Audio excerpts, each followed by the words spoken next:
They called it the Accord of Species, a document meant to ensure peace across the stars. But in truth, it was a chain, forged by the Galactic Council, to bind every race under their rule. When humanity was invited to sign it, Earth celebrated. Fireworks lit the night sky, and people cheered as ambassadors shook alien hands on the moon's silver surface. That we thought we'd joined a family that we didn't realize we'd just been adopted by a master. The Council demanded obedience for the balance of the galaxy. They ordered us to abandon weapons of mass destruction, to share our technology, to let their observers govern our planetary defense networks. That we agreed that we trusted them. And in doing so, we gave them everything. Then, one by one, our colonies began to vanish. First Mars, then Europa, then the outpost on Kepler-62f.no distress calls. Just silence. The Council told us it was cosmic interference. But the interference had names, species from the inner rings, armed with Council-approved weapons, tearing through our settlements. And the Council looked away. It wasn't war. It was a purge, hidden under bureaucracy. And the humans who survived, they disappeared into the void. For decades, Earth became quiet, a forgotten world. Our skies were clean, our oceans calm, and our people broken. Until one night, in the ruins of a derelict research station orbiting Titan, an ancient emergency beacon pulsed back to life. It transmitted a single phrase: "We remember." The signal spread like wildfire through the abandoned colonies, through the underground networks, through the blood of those who refused to kneel. Every hidden human fleet, every outlaw engineer, every exiled soldier, they all received it. And the galaxy changed that night. They thought we'd been extinguished, but humans have a talent no alien species could ever replicate. We turn extinction into evolution. In the shadows of forgotten moons, humanity rebuilt, not with the Council's permission, but with rage. We learned to fuse matter with dark energy. We weaponized gravitational fields. We created ships that could fold through dimensions, slicing through space like glass. We stopped asking if we could win. We started planning how. And when the first human fleet emerged from the black between galaxies, the stars themselves seemed to hold their breath. And we called ourselves the Remembered. No banners, no politics, just vengeance, wrapped in silence and steel. When we reached the Council's world, a planet so vast it glowed like a second sun, they sent their fleets to intercept us. Thousands of alien ships aligned in perfect formation, their weapons humming with energy, confident that the primitive species had returned only to die. But we didn't fire, we simply broadcast a single message on every channel, in every frequency they could hear. "You taught us submission. Now you'll learn memory." The Council leader, a being made of light and arrogance, demanded surrender. He threatened annihilation. He didn't realize that annihilation was the only language we had left to speak. And then the stars went dark, not dimmed, erased. The Remembered had turned off the galaxy's light. Point one by one, the alien ships began to vanish from sensors, not destroyed, absorbed. Their matter restructured, rewritten into silence. The Council screamed into the void. They called it impossible.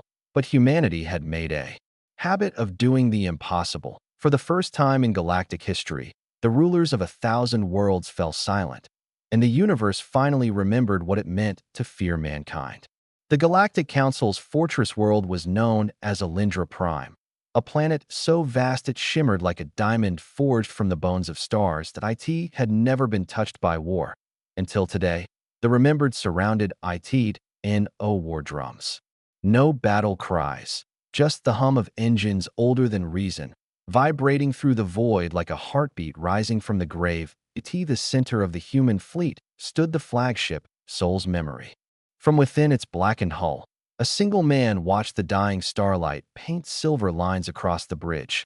Admiral Elias Kael, the last soldier of the first generation to witness Earth's fall. His face was carved by time, but his eyes were the kind that saw through gods. "Open the channel," he said, his voice calm, almost kind. 1,000 alien systems lit up as his image appeared across the galaxy, projected directly into the Council chamber. Before him floated the 13 beings of the Galactic Council, each a different species, each older than our sun, each dripping with arrogance. They sat upon thrones of light, untouched by shadow, The High Speaker, a being of energy and form intertwined, leaned forward. Human, it hissed, its voice resonating like 1,000 whispers. You stand before eternity. Lower your weapon. Kneel, and your species will be permitted to live. Kael smiled. Softly, the way a man smiles when he finally stops pretending. You already gave us that choice once, he said. When you burned Mars, when you erased Europa, when you turned Earth into a museum for your scholars. We kneeled then. We won't again. The chamber flickered with dissonance, the alien equivalent of fear. Another council member, scaled and shimmering, spoke sharply. You are outnumbered. You are outgunned. You are alone. Kael's gaze didn't waver. He raised his hand, revealing a holographic projection. Thousands of human ships surrounding Elindra Prime, their silhouettes like shadows carved into the stars. No, he said, now you are. Then he did something no alien mind could comprehend. He reached into his pocket and placed a small, cracked object on the console in front of him. A photograph. A human family. A wife. A daughter. A world that no longer existed. I used to pray, he whispered, that one day we'd be forgiven, that the galaxy would see us as equals. But I learned something watching you burn what we loved. He looked up, eyes trembling with restrained rage. You can't ask mercy from gods who've never known loss. So we'll teach you what it feels like. He gave a single command. Execute memory protocol. Space itself seemed to pulse. Every human ship ignited, releasing invisible waves that rippled through the ether. Not weapons, but memories. Billions of encoded human experiences. Pain, fear, joy, love, poured directly into the council's neural grid. The beings of light screamed. For the first time, they saw Earth's sunsets, the laughter of children, the agony of loss, the desperate courage of survival. They experienced what it meant to be human. And they broke. The High Speaker collapsed, its voice trembling. What have you done? Kael closed his eyes. We reminded you that you were never gods. All across the council chambers, alien leaders trembled on their knees, overwhelmed by a flood of emotions their species had buried eons ago. The light of their thrones dimmed, one by one. And in that silence, the silence of a galaxy remembering its heart, Kael whispered the words that echoed through eternity. The council tried to control us. Now they kneel. The transmission ended, but the story had just begun. The galaxy was silent. For the first time in 10,000 years, there were no orders, no decrees, no broadcasts from the Galactic Council. Only the sound of static and the whisper of a name. Humanity. Across distant worlds, the news spread like a pulse through the dark. The council had fallen. The gods had knelt. Entire civilizations froze, uncertain whether to celebrate or hide. Some called it justice. Others called it apocalypse. But for the humans aboard Sol's memory, the silence wasn't victory. It was the echo of everything they'd lost to reach this point. Admiral Kael stood alone in the observation deck, watching the council's planet spin below, bright, wounded, trembling. The stars reflected in his eyes like ghosts that refused to fade. His communications officer approached quietly. Sir, she whispered, we're receiving transmissions from the outer colonies. They're calling you savior of the void. Kael didn't turn. He only spoke softly, as if afraid to break the fragile quiet. I'm no savior. I'm just what they made me. The officer hesitated. Then what now, sir? The council is broken. The galaxy's looking to us for direction.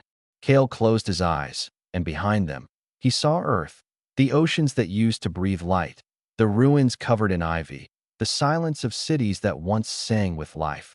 They looked to us before, he said, his voice heavy, and we followed their example. Maybe it's time they follow ours. He walked through the corridor of the ship, past rows of soldiers who once were engineers, artists, dreamers.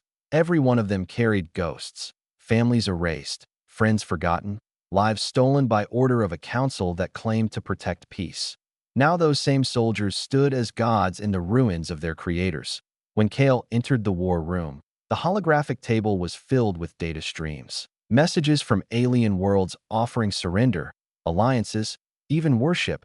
They were afraid, and fear was a power humanity had never known how to use wisely. Commander Isha Vorn, Kael's second-in-command, leaned forward. Sir, the council worlds are leaderless. Their defense systems are shutting down. We can assume control, bring order. Permanently. Kael's gaze darkened. That's what they said. He murmured. The room fell silent.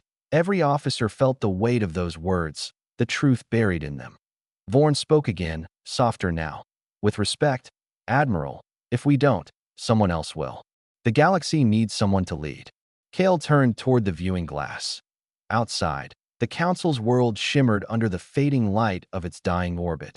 They don't need a leader, he said. They need to remember what we forgot. That power built on fear is just another kind of slavery. He raised his hand and gave an order that stunned every soul aboard Sol's memory. Begin withdrawal. All fleets. Every system. Sir. Kael's voice cut through the confusion. Calm, steady, final. We came to remind the galaxy who we are, not to become what we destroyed. His words spread through every ship in the Armada, whispered from deck to deck, until they reached the stars themselves. And in that moment, something unthinkable happened. The human fleet, the greatest force ever assembled, began to turn away. Worlds that had trembled in fear watched as the Armada disappeared into the black, leaving behind only silence and a single message transmitted across the known universe. We do not conquer. We remember. But far beyond the edges of charted space, in the cold dark between galaxies, something else was listening. A presence older than the Council, older than humanity, and it had just awakened. Long after the fleets vanished into the dark, the galaxy began to heal. Ruins were rebuilt. Empires that once feared humanity began to whisper their names in reverence or terror. But in the quiet corners of space, where light itself dared not travel, something ancient stirred. It began as a tremor beneath reality, a vibration that rippled through time, subtle yet infinite. Sensors on distant human stations caught glimpses of it. Fluctuations that shouldn't exist, distortions in gravity that moved. Like thought. At first, no one understood. Then came the transmissions. Untraceable, untranslatable, unmistakably alive. Each message carried a voice, not spoken, but felt. A presence that resonated in the minds of those who heard it. To summit was a whisper to others, a scream, and every message began with the same words. You remember too much. When Admiral Kael first heard it, he was alone again, drifting aboard Sol's memory, now a ghost ship orbiting a nameless blue star. The crew was gone. He had dismissed them all, retreating into silence after the war, haunted by the echoes of what humanity had done. The voice came through the static like the sound of his own heartbeat turned inside out. Elias Kael. It said, every syllable bending the air around him.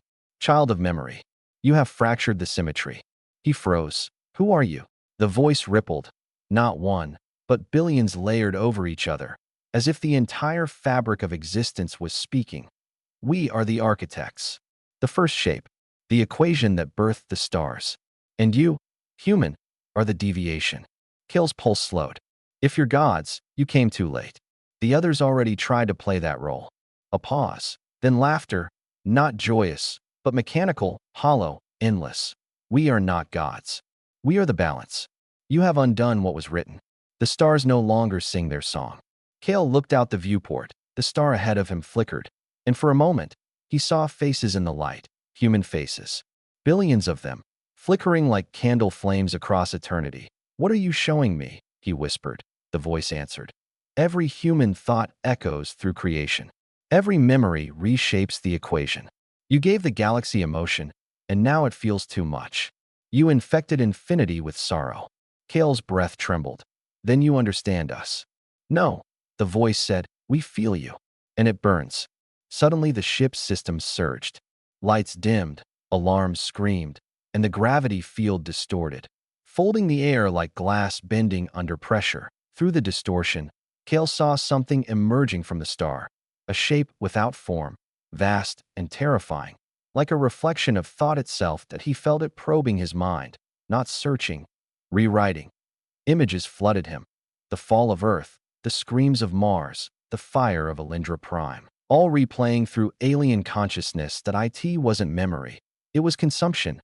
Kael fell to his knees, gripping the console as blood traced down his temple. You can't erase us, he gasped. We are memory. The voice trembled now, distorted, resonating through dimensions. That is why you must be contained. Before remembrance consumes creation. And then Kael saw it. Through the collapsing starlight, the architects were not a single being. They were the origin code of existence, the formula that shaped every world, every law, every soul. But humanity had rewritten the code. For the first time since time began, the architects hesitated, and in that hesitation, Kael smiled. "You made a universe that doesn't remember," he whispered. "We made one that does." His hand reached toward the interface, his voice steady, defiant. "If memory is chaos, then let the stars remember our fire." He activated the deep core of Soul's memory, the same drive that powered humanity's dimensional leaps. That a pulse of living energy exploded outward. A scream of memory turned physical, spreading across systems like wildfire, rewriting the laws the architects had built. The last thing Kael heard before the ship dissolved into light was the voice of the architects breaking, fragmenting into fear. "You are not supposed to exist." The explosion didn't destroy space. That it awakened it. Every star flickered, every world dreamed, and across the galaxy, every being, human or alien, looked to the sky and remembered a feeling they'd never known before. The sound of a single human heartbeat, echoing across infinity.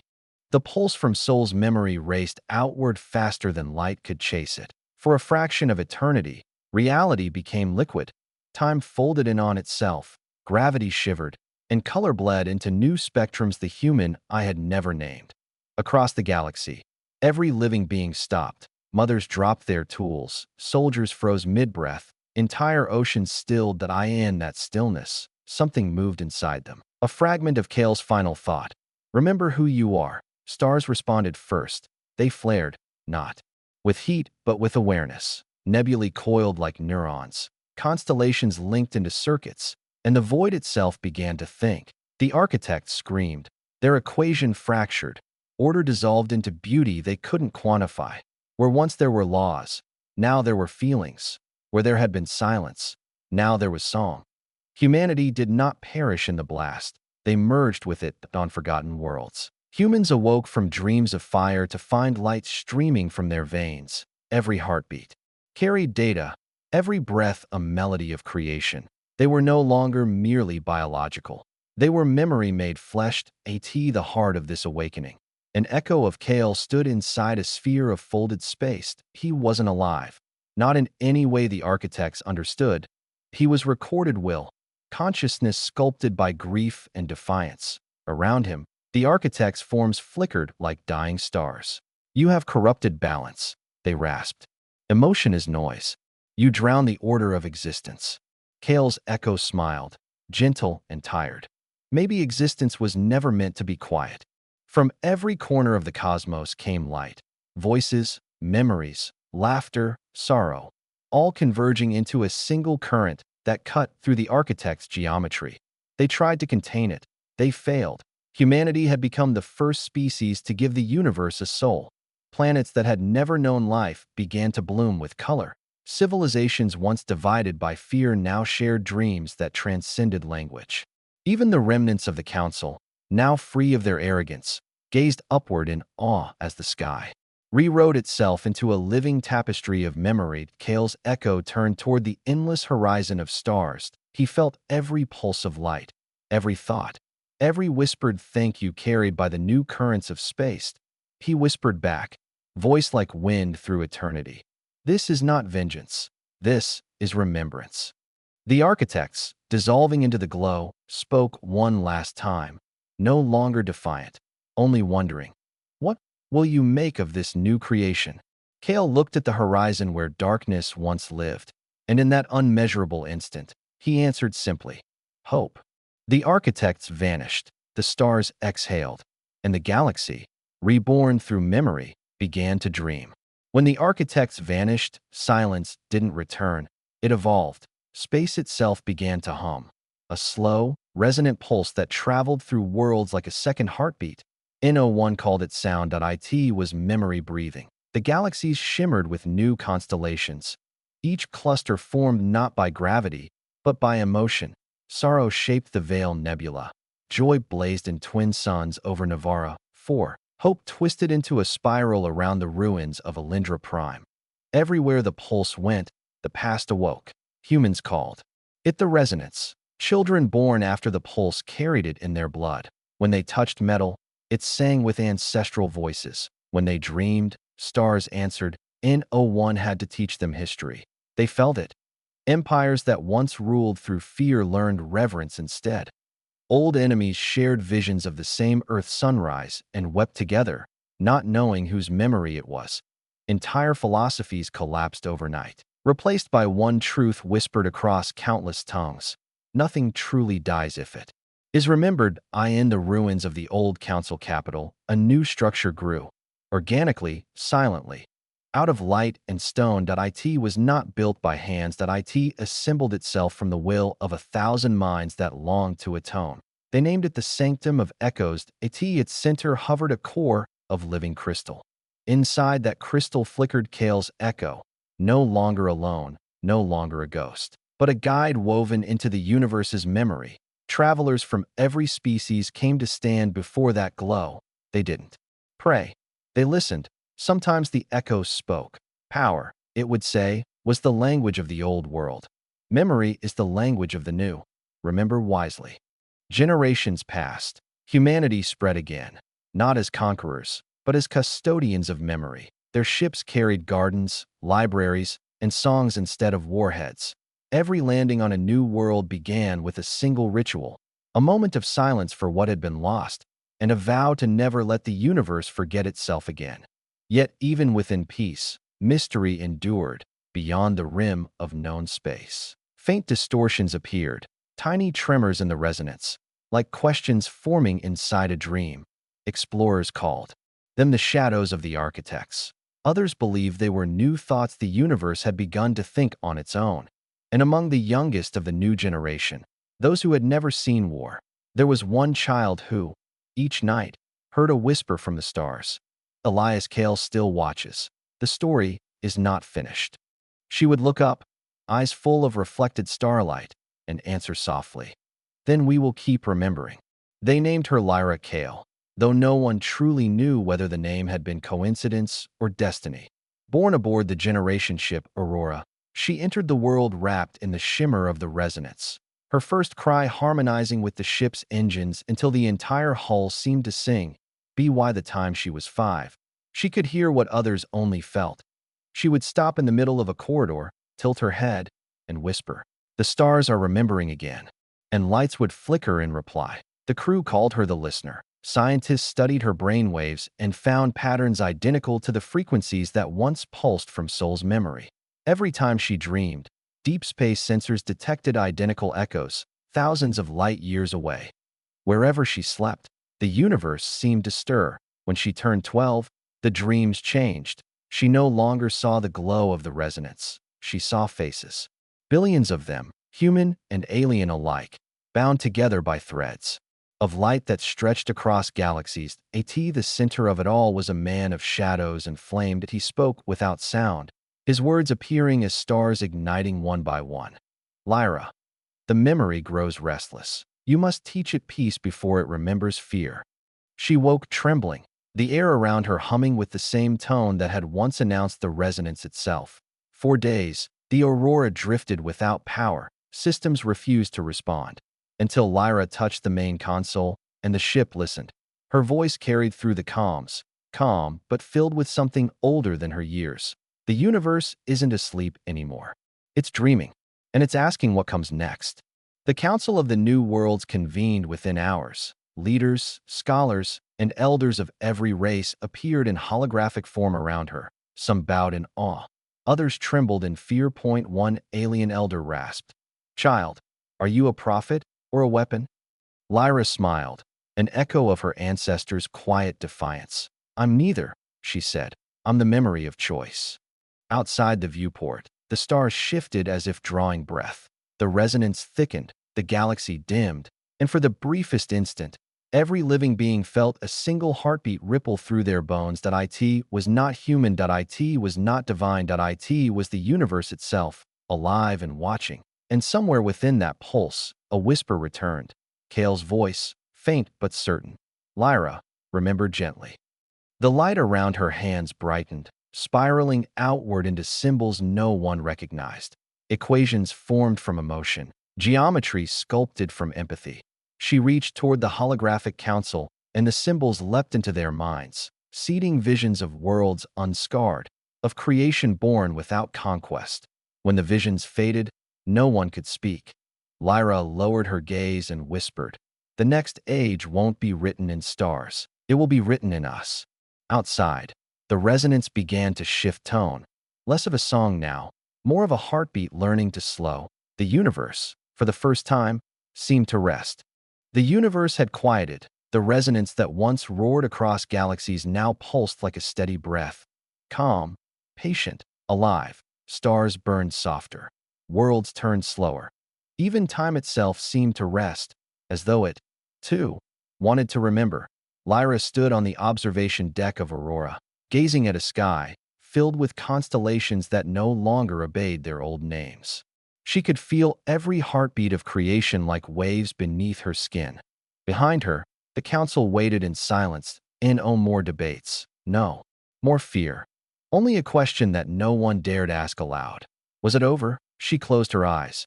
Inside her mind, the universe unfolded, billions of thoughts, dreams, and sorrows woven together into a single tapestry of memory. She could see the architects dissolving, Kael's final smile, the moment humanity taught the stars to feel, and beneath it all, a whisper called her name. Lyra. It was Elias Kael. Not an echo. Not a ghost. Just a memory finally coming home. She turned toward the voice. The stars shimmered, and from their lights stepped his figure, half man, half starlight, all remembrance. For the first time, the founder and the inheritor stood face to face. Kael spoke softly, his voice trembling like the edge of dawn. "You did what I couldn't. You taught them to live with what they remember." Lyra smiled through her tears. "You gave me the song, Elias. I only helped it find its rhythm." He looked past her, toward the living galaxy, and nodded slowly. "Then my fight is over." Lyra hesitated. "Will I ever see you again?" Kael's eyes, full of infinite night, met hers. Every time a child looks up and wonders why the stars feel warm. He reached out, touched her hand, and as their fingers met, his form dissolved into light. The resonance flared one final time, spreading across the cosmos like the last breath of a sleeping god. Every world, every being, every particle felt it, the gentle closure of a story that had never truly ended. When the glow faded, Lyra stood alone, but the silence wasn't empty. It was full, alive. With the hum of creation balanced at last, she whispered into the void, "We remember." And the universe answered, "Always." The stars brightened, not with fire but with memory, each one carrying a fragment of humanity's story, a reminder of what it meant to feel, to forgive, to exist. No wars, no gods. Only a universe reborn in the light of remembrance. And so ended the age of control and began the age of meaning. The galaxy slept peacefully for the first time, and somewhere, in the cradle of that eternal dream, a heartbeat echoed, the heartbeat of humanity, forever.